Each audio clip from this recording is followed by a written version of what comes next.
Alors, je reviens sur les sites de rencontres.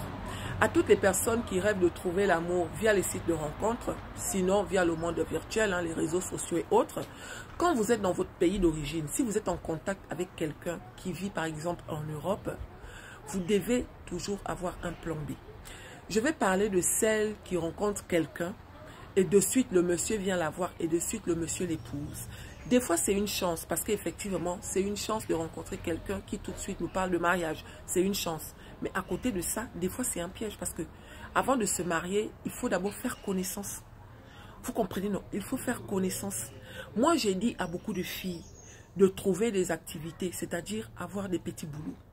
Imaginons que le monsieur il ne peut pas venir et que toi tu peux venir en premier. Ma chérie, toi-même tu peux participer dans ton transport. Ça ne veut pas dire que tu es ma boule. Non, ça ne veut pas dire ça. Ça veut dire que tu restes sur tes gardes.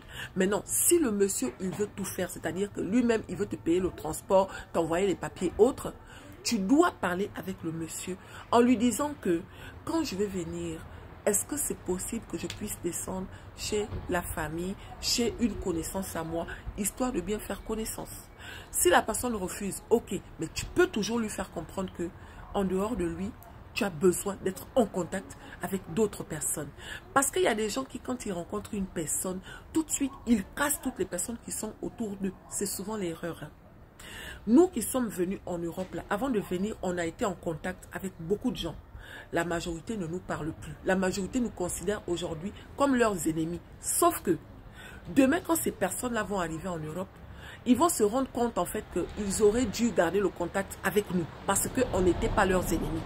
C'est bien d'avoir quelqu'un devant, mes chéris. Quelqu'un que tu n'as pas encore vécu avec, quelqu'un que tu ne connais pas. Tu le rencontres via le monde virtuel. Tu viens directement t'installer chez lui. Dans la plupart du temps, c'est un piège. D'accord? C'est pour ça que les personnes intelligentes, même si c'est le monsieur qui paye le transport, elle va dire au monsieur que moi, je vais descendre chez la famille. On va faire connaissance. Normalement, quelqu'un de normal, il ne va pas refuser. Il va te dire oui. Parce que lui-même aussi, il se protège. Tu comprends? Donc, il va te fréquenter étant dans ta famille. À côté de ça, il aura le temps de te prouver que c'est quelqu'un qui recherche vraiment du sérieux. Il aura le temps de te prouver que c'est la même personne qui parlait avec toi quand tu étais dans ton pays d'origine. Il y a des gens qui jouent des rôles. Ça veut dire que quand tu es dans ton pays, là, il va faire comme s'il était bien. Et pourtant, c'est un fou. Mes chéris, ici en Europe, il y a des fous. Et les fous d'ici, là, ils sont comme des personnes normales, en fait. Ils prennent des cachets. Entre-temps, c'est un malade. C'est quelqu'un normalement qu'on doit enchaîner. Mais on le laisse à l'air libre. Parce qu'on fait confiance au cachet. Et à côté de ça, il y a des femmes qui sont victimes.